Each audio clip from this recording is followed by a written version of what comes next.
എന്താ പ്രത്യേകത എന്ന് പറഞ്ഞേ? നമ്മുടെ ഞാൻ എത്ര പേരും പറഞ്ഞു, നമ്മളെ എന്ത് നിന്ന് പിടിവെച്ചു? അന്ധകാരത്തിൽ നിന്ന് അത്ഭുത പ്രകാശത്തിലേക്ക് കൊണ്ടുവന്നു. എവിടെയായിരുന്നു ആദ്യം?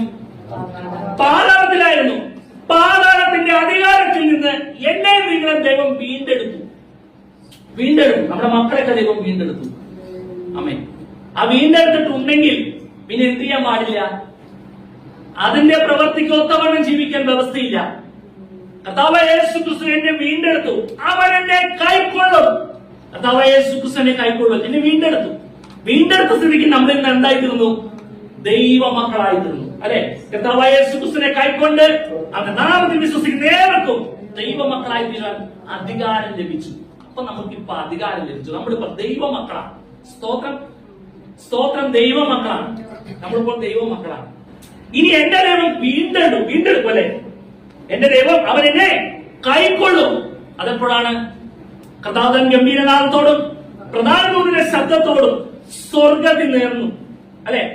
അന്ന് മരിച്ചവർ, ക്രിസ്തുവിൽ മരിച്ചവർ മുമ്പേ ഉയർത്തെഴുന്നേൽക്കും.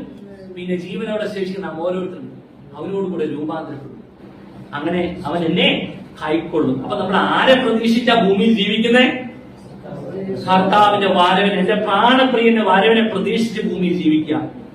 ആ ഭൂമിയിലെ പ്രതീക്ഷിച്ച് ജീവിച്ചിരിക്കുമ്പോൾ പണ്ടെങ്ങാനും വിട്ടു പോന്ന ആ പുള്ളി ആണ്ടിലൊരിക്കൽ കയറി വരുമ്പോ പുള്ളിയുടെ കൂടെ കൂട്ടുകൂടാനോ, അന്നത്തെ ആ ശരക്കരൊരുക്കി ഓർമ്മ ടേസ്റ്റ് ചെയ്യാനോ, അന്നത്തെ കായ വറുത്തത് മേടിച്ച് കട്ടൻ ചായയുടെ കൂടെ കുടിക്കാനോ ഒന്നും വ്യവസ്ഥയില്ല. പുള്ളിയുടെ ഫോട്ടോ വെച്ചത് അരിച്ചാക്ക് പോലും. ആ അരിച്ചാക്ക് വീട്ടിൽ കൊണ്ടുവന്ന് അതില് പഴയ ചാക്കളോ പഴയ കവറോ നമുക്ക് ആവശ്യമില്ലാത്ത സാധനങ്ങളൊക്കെ കെട്ടിത്തൂക്കി വീർപ്പിച്ച് വെച്ചാലും തെറ്റാണ്. കാരണം പുള്ളി അവിടെ അവകാശം പറഞ്ഞ് കീറി വരും. നമ്മുടെ പാതാളത്തിന്റെ അധികാരം ദൈവം എന്നെ നിങ്ങളെ വീണ്ടെടുത്തുക. പിന്നെ അദ്ദേഹമായിട്ട് നമുക്കൊരു കോംപ്രമൈസും ഇല്ല. ഗുഡ് ബൈ അല്ല പറഞ്ഞാണ് കേട്ടോ, അവസാനിപ്പിച്ചു. അതിനെന്താ പറയുന്നത് ഇംഗ്ലീഷ്? ബൈ എന്നല്ലേ, അവസാനിപ്പിച്ചു. ഗുഡ് ബൈ എന്ന് പറഞ്ഞാല് പിന്നെ കാണാതുള്ളതല്ലേ, വീണ്ടും കാണാതുള്ളൊരു വാക്കില്ല, അതിൽ പറയുന്നില്ലേ? നമ്മളത് വിട്ട് കളഞ്ഞു. ഇനി പുള്ളി കയറി വരാതിരിക്കാൻ നമ്മളെ സംബന്ധിച്ചിടത്തോളം അത് വിഷയമല്ല. ജോലി സ്ഥലത്ത് അല്ലെ, ജോലി സ്ഥലത്ത് ഹോസ്പിറ്റലിലൊക്കെ ജോലി ചെയ്യുമ്പോൾ അല്ലെ